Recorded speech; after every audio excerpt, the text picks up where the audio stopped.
Hello guys, today I'm going to show you how to get rid of this error that you get whenever you're installing Windows 10 or Windows Server in a virtual environment. Okay, so the first thing we have to do is shut down the instance and then go into the settings, and either you're going to have to add more RAM to the computer, to the instance, or remove one of the peripherals. So in my case, it's most likely the floppy drive that's causing this issue, because the installation is looking into the floppy drive for the files instead of the CD.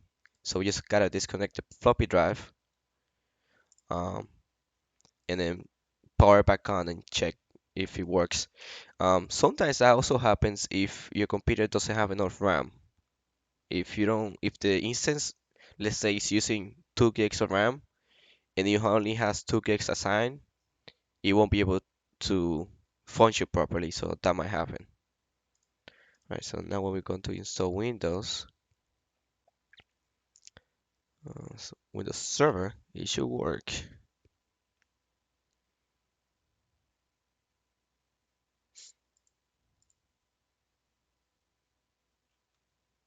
Yeah, there you go. Thanks for watching.